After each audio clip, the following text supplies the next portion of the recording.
ଆମ କତିକି ଭାଇ ମାନେ କଲ୍ କଲେ କହିଲେ ତମ ବାପାଙ୍କର ଆକ୍ସିଡେଣ୍ଟ ହେଇଛି, ସ୍କୁଲ ଗଲେ ତମ ବାପା ଚଲାନ୍ତି କି? ଆମେ କହିଲୁ ହଁ, କହିଲେ ଆକ୍ସିଡେଣ୍ଟ ହେଇଛି ତମେ ଆସନ୍ତୁ।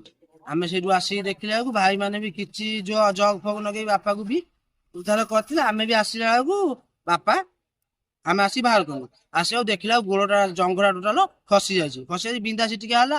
ଲାଷ୍ଟକୁ ଆମ୍ବୁଲାନ୍ସ କତିକି ଫୋନ କଲୁ, ଆମ୍ବୁଲାନ୍ସ ବାଲା କହିଲେ ଏଠି ଅଛି ସେଠି ଅଛି, ଲେଟ୍ ହେଇଗଲା। ଲାଷ୍ଟକୁ ବିନ୍ଧିଲା ସମ୍ଭାଳି ପାଇଲେନି, ସବୁ ତାଙ୍କୁ ଅଟୋରେ ନେଇକି ଗନି ନେଇକି ଯାଇକି ମାର୍କେଟ ପାଖରୁ ସିଂପୁର ମାର୍କେଟ ଉପରୁ ତାଙ୍କୁ ପୁଣି ବିଞ୍ଜାରପୁର ପଠେଇନି। ବିଞ୍ଜାରପୁର ରିପୋର୍ଟ ହେଲା ଟାଉନ ହେଇସାରିଲା ପରେ ବର୍ତ୍ତମାନ ବାପାଙ୍କର କ୍ଷତିପୂରଣ ଟା କଣ କରାଯିବ? ଖାଇବା ମାନଙ୍କୁ ତାଙ୍କୁ ଟିକେ ଗଭର୍ଣ୍ଣମେଣ୍ଟ ତାଙ୍କୁ ଟିକେ କମ କରାନ୍ତୁ। ଏପାଖର ସିଙ୍ଗଲ ରୋଡରେ ଯୋଉ ଚଲାଉଛନ୍ତି କହିବାର ନାହିଁ। ଛୁଆ ଥିଲେ ତ ସେଟା ତ ଛୁଆ ବାପା ତାଙ୍କର ଅବସ୍ଥା ହେଇଛି, ଛୁଆଙ୍କର ବି ଅବସ୍ଥା ବି କଣ ହେଇଥାନ୍ତା ଆମେ ଜାଣୁ। ଉପର ବାଲା ଏତିକି ରକ୍ଷା କରିଛନ୍ତି, ଛୁଆଙ୍କର କିଛି ଛୁଆ ବି ବସିନାହାନ୍ତି ସେଥିରେ, ଏତିକି ଉପର ବାଲାଙ୍କର ହେଇଛି।